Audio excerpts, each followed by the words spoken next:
Welcome to the Real Lost Boss podcast. Hello, welcome to episode 28 of the Real Lost Boss podcast, busting the biggest myths about weight loss. Yes, that is what we're going to discuss in this episode. And there's a good few. I'm going to keep it to 5, but there are a good few. Why? Why are there so many lies told about weight loss? I'll be honest with you, the biggest reason is obesity is getting worse and worse and worse, which means people are just constantly failing to achieve their weight loss goal. That means there's a lot of people desperate to achieve something. And people that are desperate to achieve something are vulnerable. Vulnerable people are easy to take advantage of. And this is why there's so many lies in the weight loss, fitness, health industry about weight loss. Because people want to take advantage of vulnerable people to line their pockets. And because we find weight loss hard and there is so much conflicting advice out there, people, A, don't know what to believe, so they don't quite understand what the truth is. And B, people are desperate, so they'll try anything. They'll get suckered into absolutely anything. I can talk like this because I've been there. I have fallen for everything, and all these that I'm going to discuss today, I have fallen for. And for me, I think these are the 5 biggest myths in the weight loss industry. So let's get straight in with number 1. And it's the biggest one, isn't it? Carbs make us fat. Something I fell for at the start of my weight loss journey. First 12 months of my weight loss, I thought I was doing a low carb diet. I wasn't. I honestly wasn't. Well, I suppose I was certainly consuming less carbs than I did when I was 37 stone, but I didn't really understand what carbs were. I think I had that sort of mindset of what a lot of people do. Carbs are things like bread, cakes, biscuits, chocolate, chips, things like that. I didn't realise that carbohydrates is a blanket of things. You know, it's beans, it's lentils, it's pulses, it's fruits, it's veggies, it's whole grains. I didn't understand that. So I used to have oats 4 or 5 times a week for breakfast. I thought they were grains. I didn't realise they were carbs. Had a chippy tea most Wednesday nights. It was a family tradition. I didn't want to end that tradition just because I wanted to lose weight. So instead of having my normal chippy that was probably about 3,000 calories, I used to get a large lightly battered fish and a large mushy peas.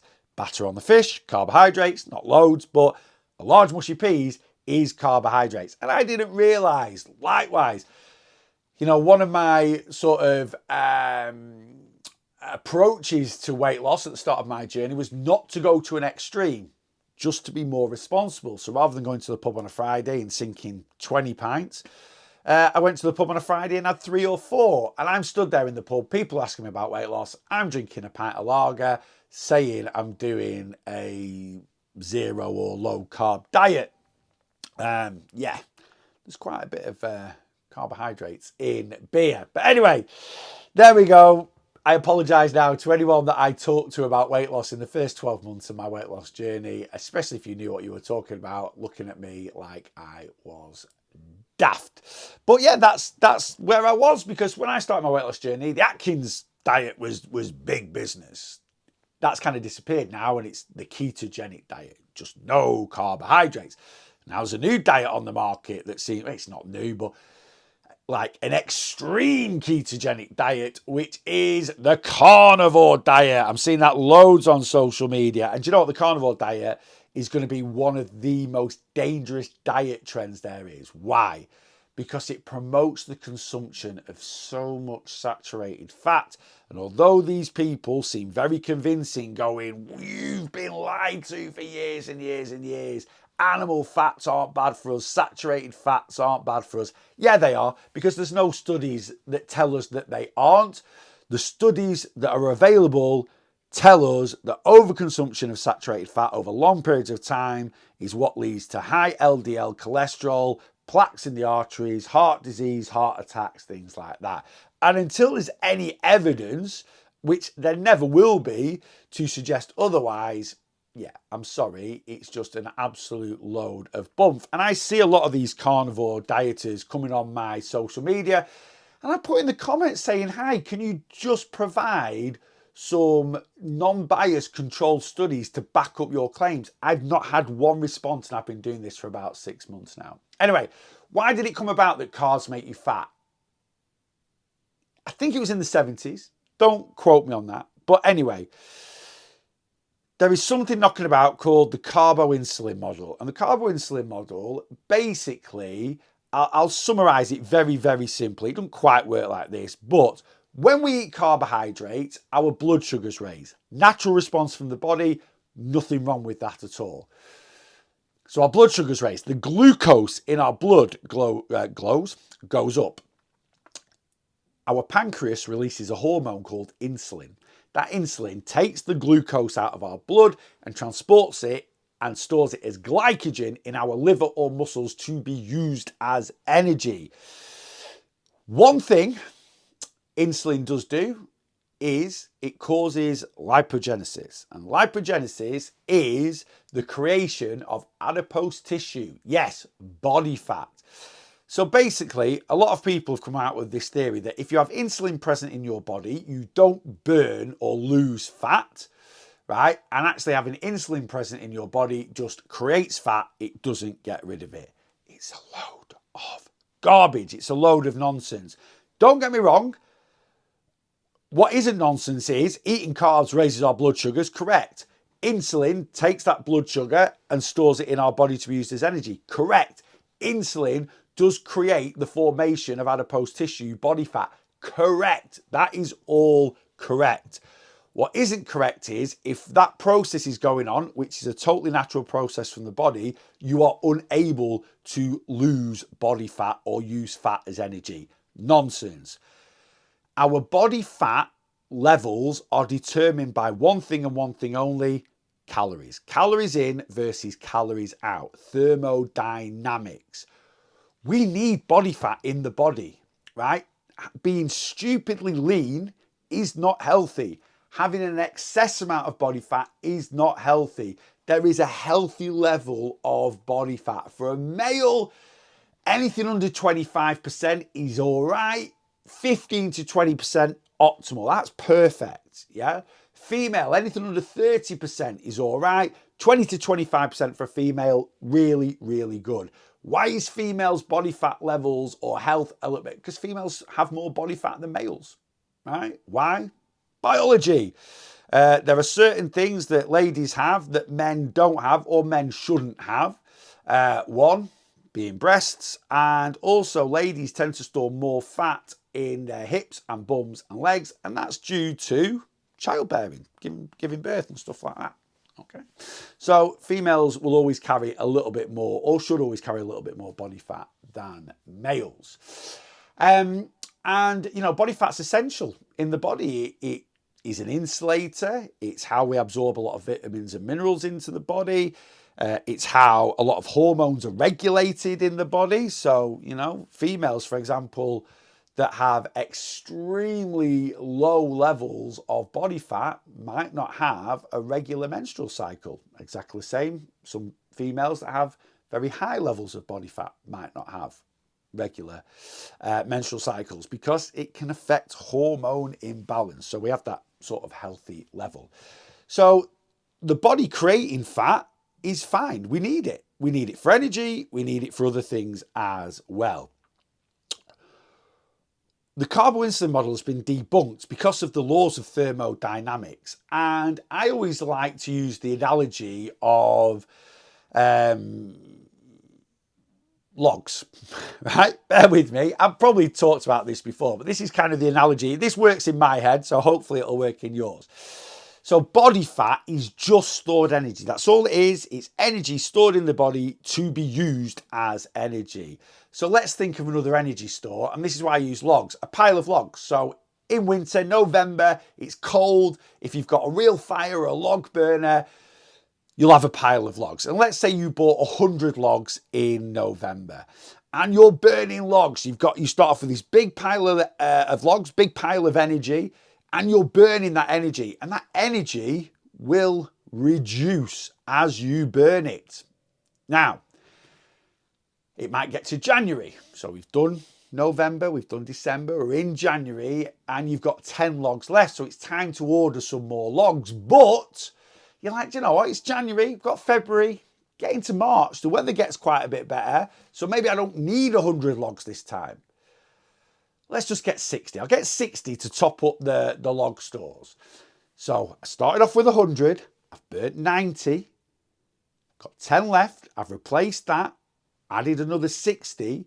So between November and January, I'm minus 30. I've reduced my energy stores by 30 logs. Then over the next couple of months, you work your way through those 70 logs and you run out of logs, but it's still a bit chilly in March. Might need my log burner fire in April. I'll just order 20. Then you order 20.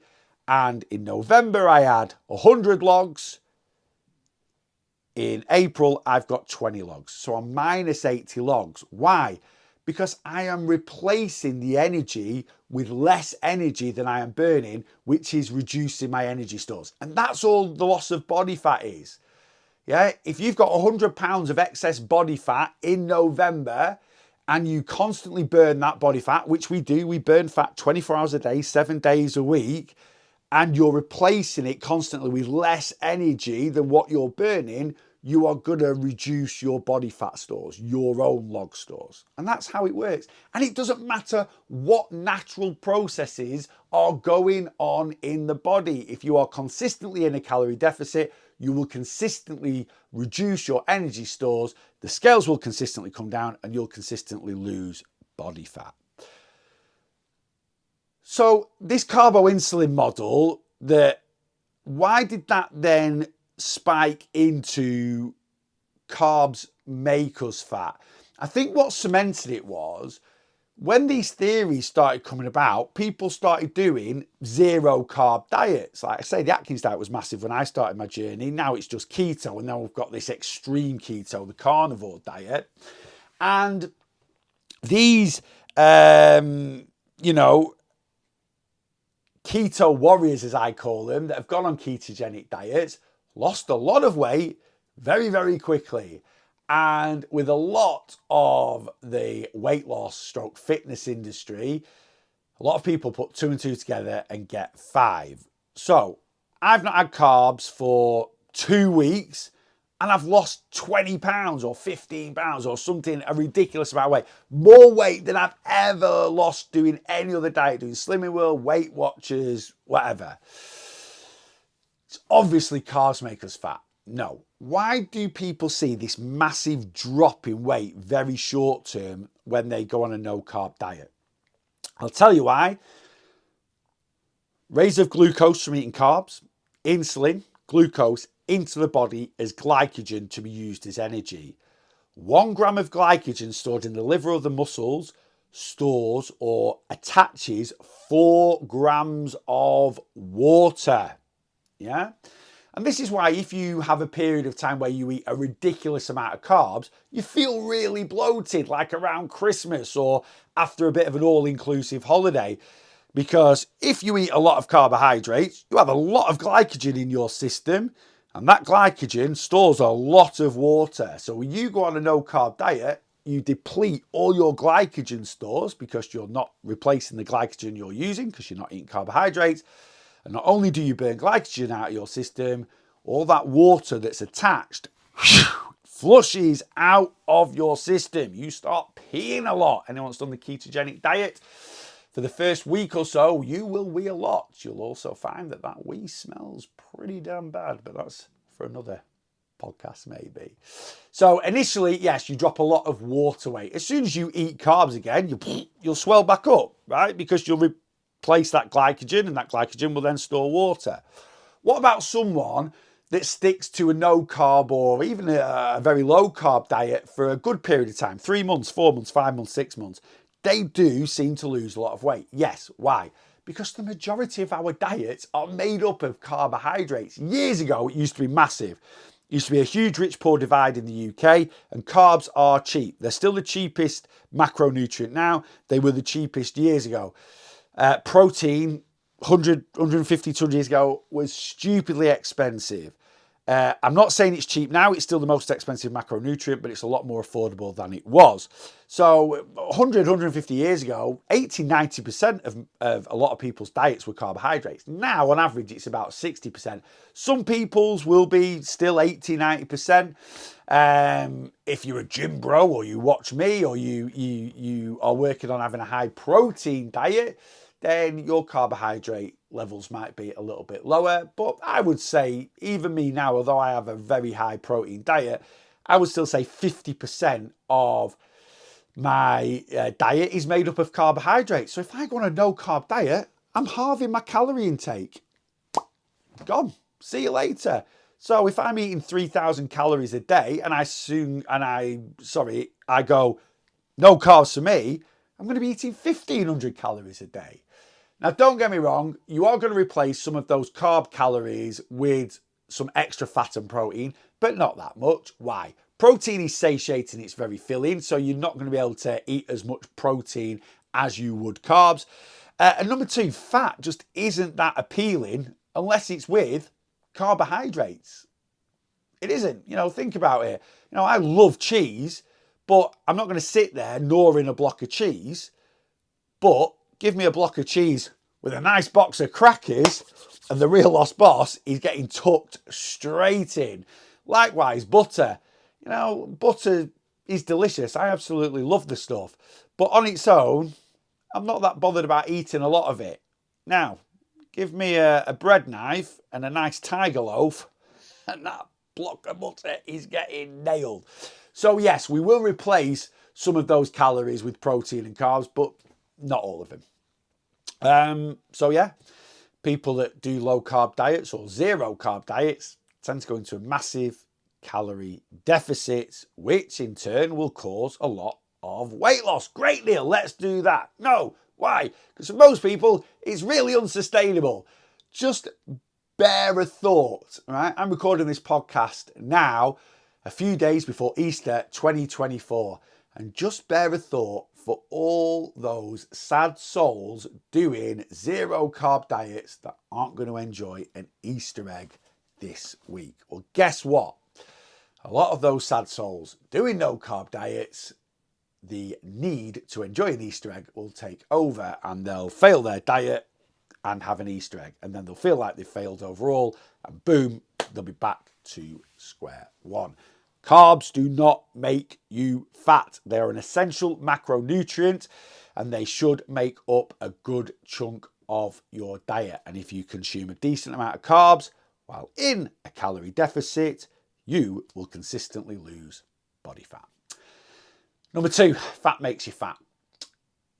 This came about in the 70s. An Australian scientist in the 70s decided to tell everyone that fat makes you fat. It just doesn't work like that. What makes you fat is energy balance. Calories in, calories out. If you overconsume calories, you consume more calories than you burn, whether it's fats, proteins, or carbs. Over a period of time, you will gain body fat. But yes, an Australian scientist in the 70s decided fat made us fat. And because of that, a lot of food manufacturers decided to take fat out of their products, which is why we ended up with things like zero fat yogurts and reduced fat cheeses and lower fat meats. And in one way, that has been fantastic. Why? Because since the 60s, 70s, the amount of heart disease has been massively reduced. Why? Because saturated fat, overconsumption of saturated and trans fats increases LDL cholesterol, which is what is, the leading contributor to heart disease. But fat is tasty. Fat is delicious. No one is arguing that point. 10% fat Greek yogurt tastes miles nicer than 0% fat Greek yogurt. Why do I have 0% fat Greek yogurt? Because I get a lot more bang for my calorie buck, because fat is calorific. But yeah, what was the negative about fats being taken out? Yeah, fat tastes good. So we need to replace the flavour of fat with something that's not quite as calorific, and that something ended up being sugar. So fat was taken out of a lot of products, sugar was then whacked into a lot of products, and you know, diabetes is now rife.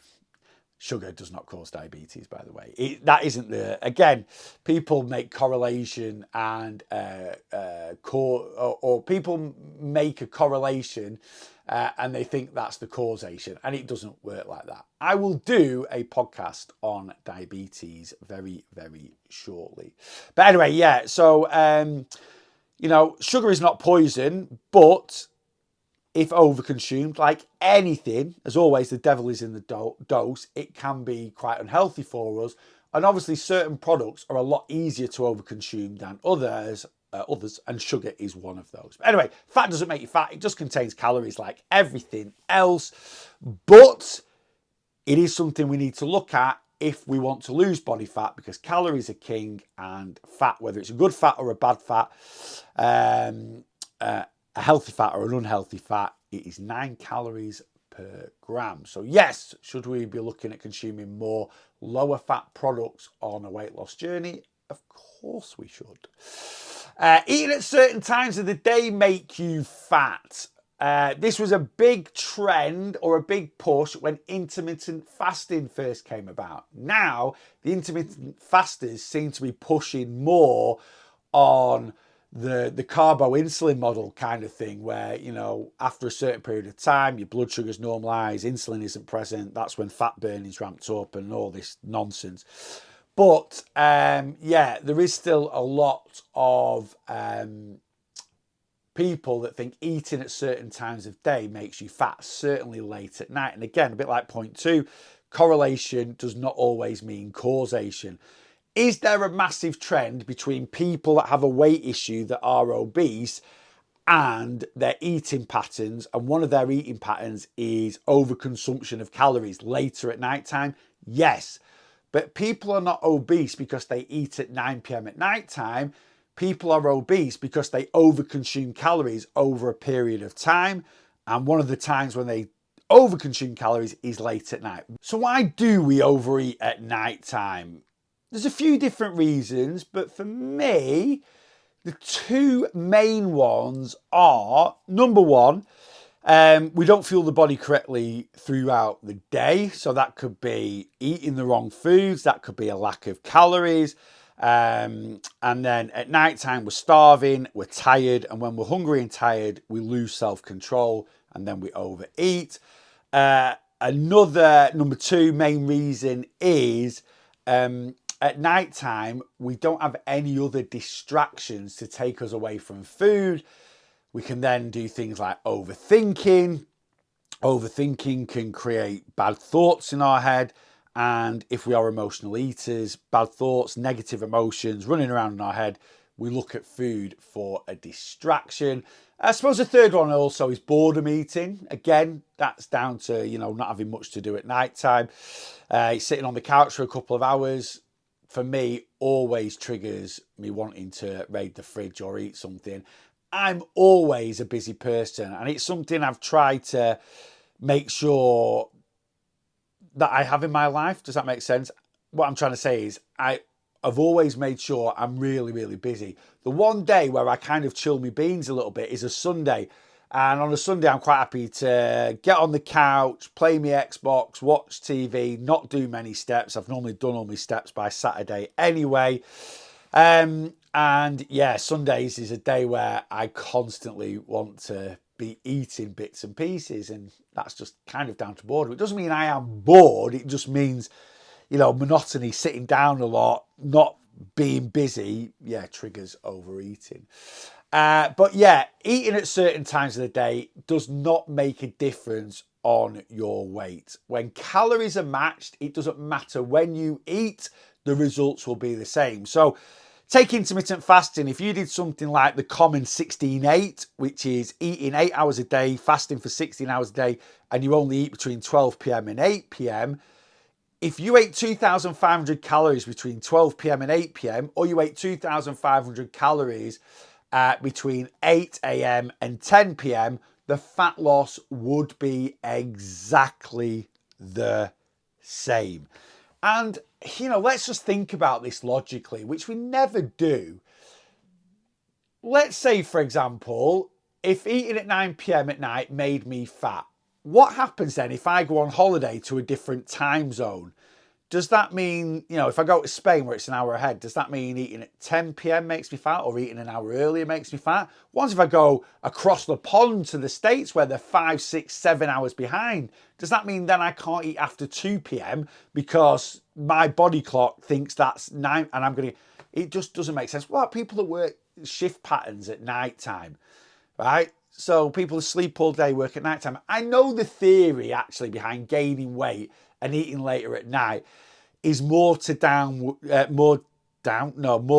to do with when we eat relative to when we sleep. That's kind of, a lot of people say if you eat 2 hours before, so if you go to sleep at 10 p.m, if you eat after 8 p.m, which is that 2 hour window before, that can increase fat, but it's all nonsense. When calories are matched, the fat loss will be exactly the same. So it doesn't matter when you eat. All right.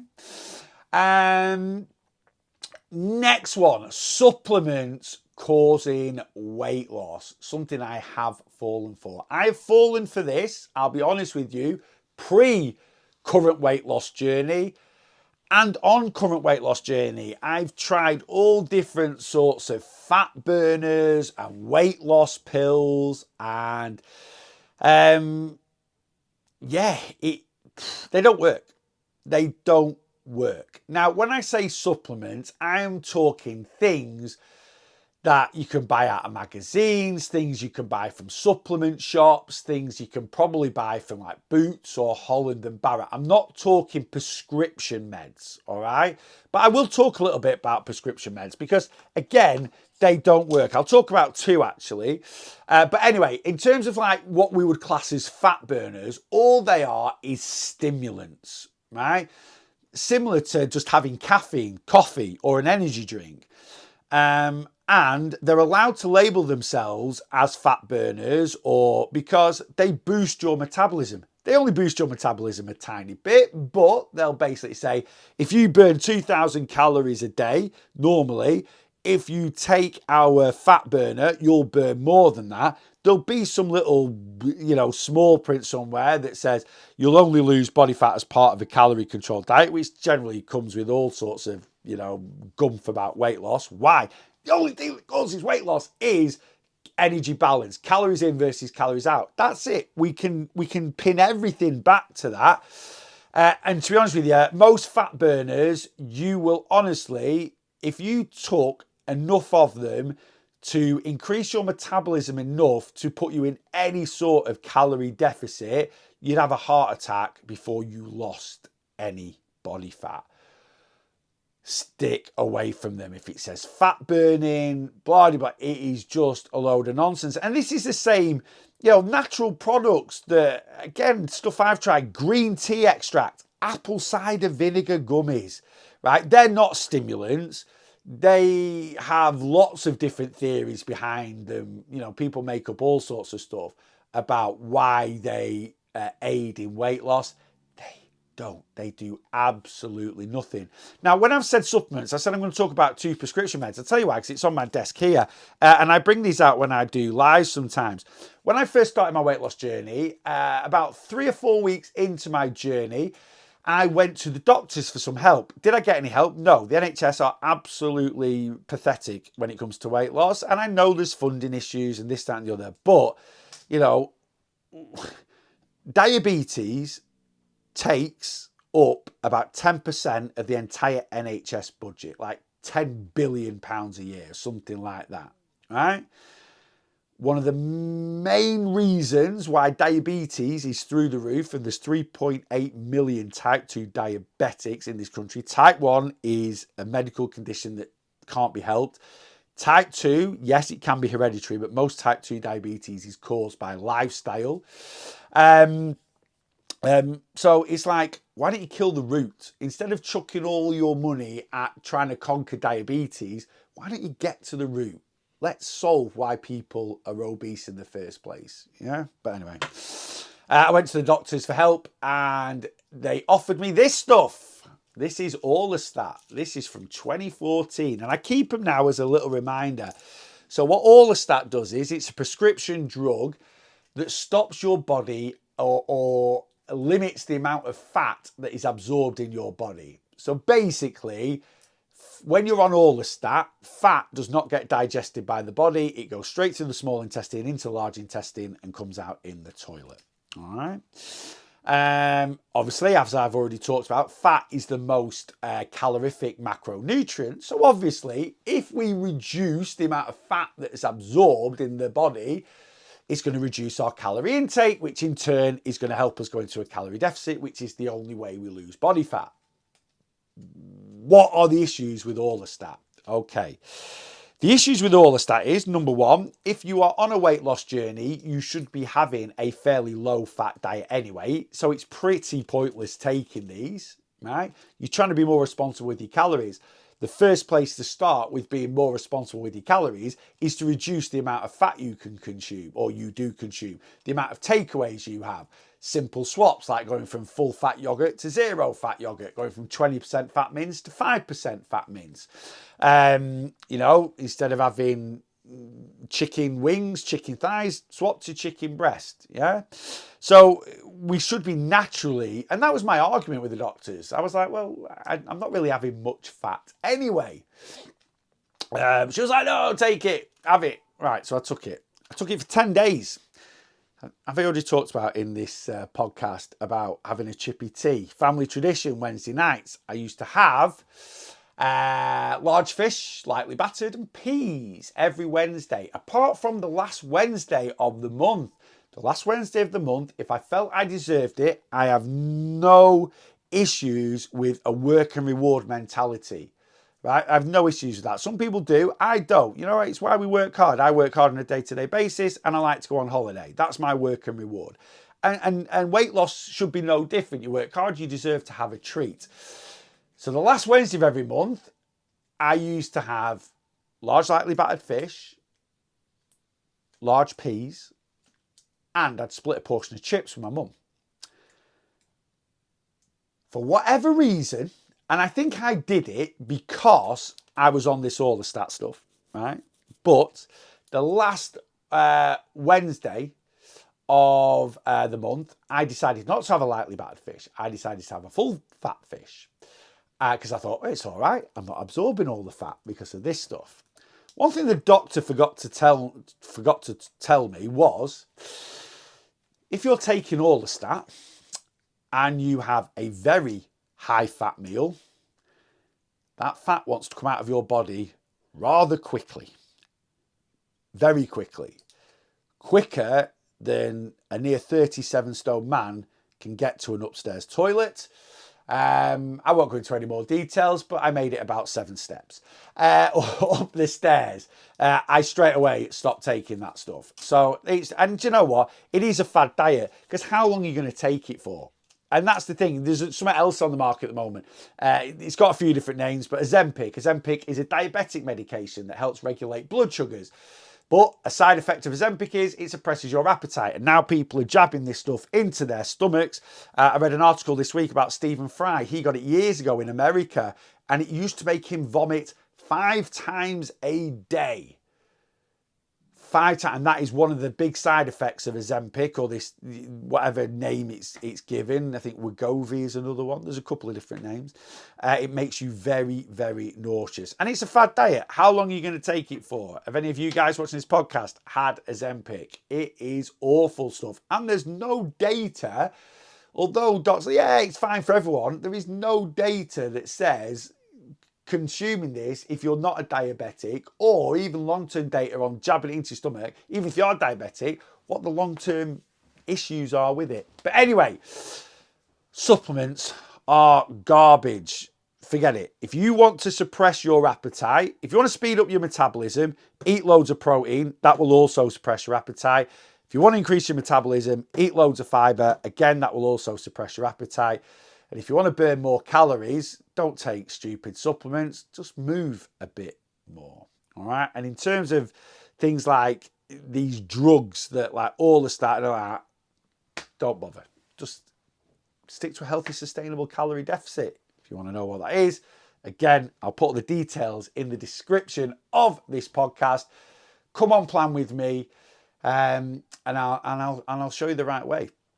I really, really will. It's coming up 3 years that I have been an online weight loss coach, and I keep a running tally of my clients, and I'm not sure if we're going to quite hit it. We're not going to be a million miles away. I've got another 5 weeks, but my clients are currently around about, in the last 3 years, 9,800 pounds in total fat loss over that time. Am I going to hit 10,000 in 3 years? I think I should do. I've got 5 weeks.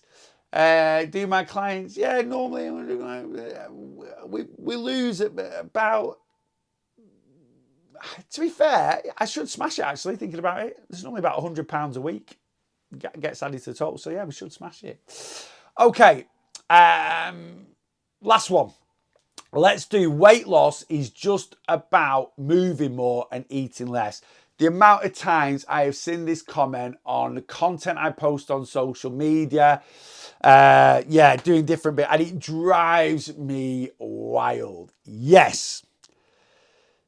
The basic theory of fat loss is be more and these are my 2 essentials, if I'm being honest with you, when it comes to weight loss journey, is be more responsible with the calories you consume, and generally that will be eating less, and increase your overall calorie burn. Those are my 2 essentials to create a healthy, sustainable calorie deficit. So increase your daily movement, be a little bit more responsible with what you eat on a day-to-day basis, and that should give you a nice, healthy, sustainable calorie deficit. But all these people that go, I don't know why obesity is such an issue, or I don't, just eat less and move more. Well, cheers, div. If that's what it just takes, then why is obesity an epidemic in the Western world? If it was that simple, numbnuts, everyone would be doing it. And it's not that simple. Why is it not as simple as simply eating less and moving more? Because we need to tackle certain issues to allow us to eat less and move more consistently. What are those issues? Well, for me, obesity isn't a disease, right? I know it gets labelled as a disease. And maybe I don't understand fully what a disease is, but it's not a virus. It's not a disease. I always think of a disease as, if a thin person hangs around with 4 fat people, that thin person will become fat, right? It's not. You don't catch obesity. Is it a gene? Possibly. Is there something going on in our bodies that make us more susceptible to obesity? Yes, there is. That's something I do believe. And I'll tell you what that is with me.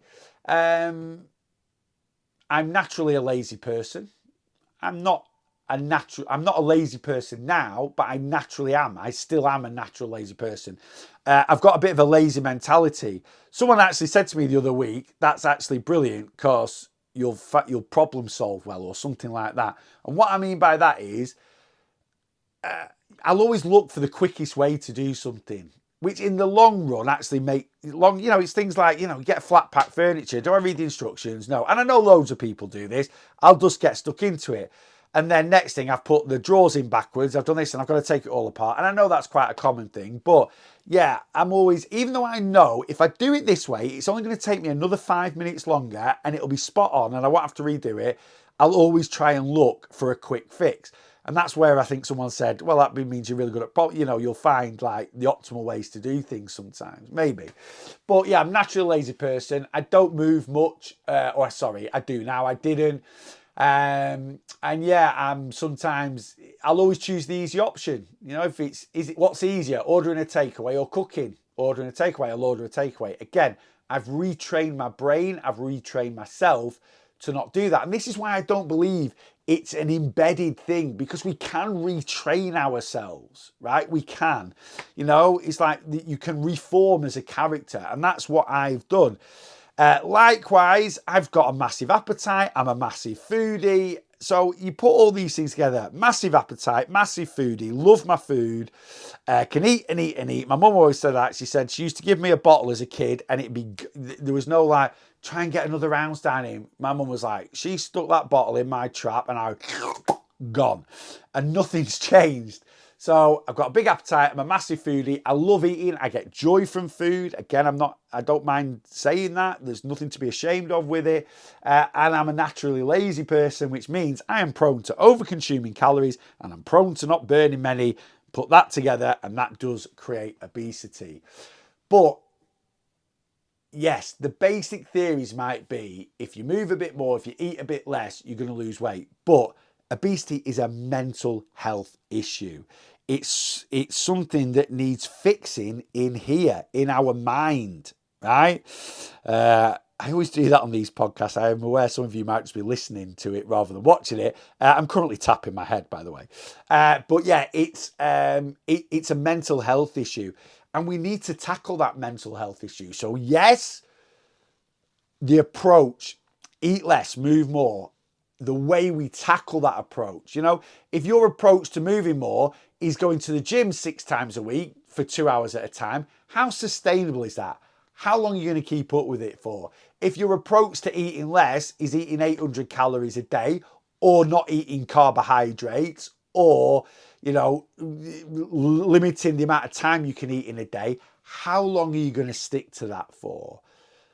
A successful weight loss journey is about changing your lifestyle. Like I said before about me, being reforming your character, retraining your brain, banishing old unhealthy habits and creating new sustainable habits that are going to allow you to do those two things: eat less and move more. But it's not just about that.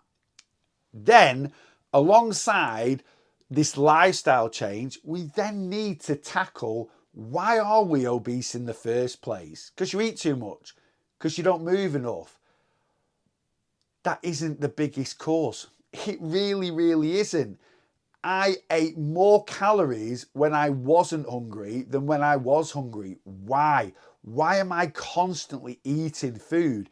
Because it's my crux, it's my comfort blanket, it's my best friend, it's my partner, it's something that never lets me down, and it takes me away from the rubbish that's going on in my head when I'm eating. So I need to tackle that bit as well. So if you think, and I think sometimes we do think this, you know, some people will go, it's not that hard, it's blah, blah, blah, just do this. And when someone says that to us, we literally sit there and go, do you know what, they're right, I do just need to eat less and move more. Anyone that tells you to eat less and move more when it comes to weight loss is the same as someone saying to an alcoholic, well, just stop drinking. Saying to a drug addict, just stop taking drugs. Saying to a gambling addict, just stop walking into those bookies. If it was that easy to just stop, again, there wouldn't be any issues with all those things I've just said. And obesity is an issue. It's an addiction. It's a mental health issue. It's a few different things. So to think of it, now don't get me wrong, a lot of people, which is why I kind of done this myth busting sort of thing, will make a weight loss and the theories behind it way more complicated than it needs to be, but also it's not as simple as some people make out. And you know what? The only people that will ever tell you to just eat less and move more are the people that have never suffered with obesity in the first place. They've never had that issue. So don't think of it as being that simple. It's kind of, again, it's like a balance thing, isn't it?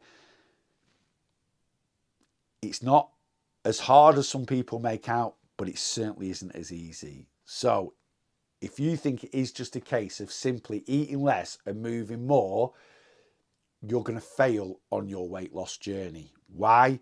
Because there are so many more things that do need tackling for you to have a successful journey. And if you need help with that journey, that is what I do as an online weight loss coach. I don't just give you a plan and go, there you go.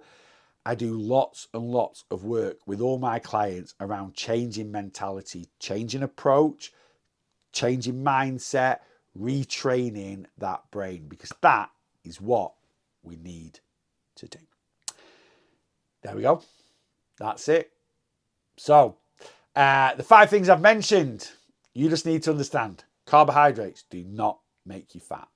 Fat does not make you fat. Eating at certain times of the day does not make you fat. Supplements are not going to help with your weight loss journey. And if that's all you're taking and not changing anything else, you're definitely not going to lose any weight consistently whatsoever.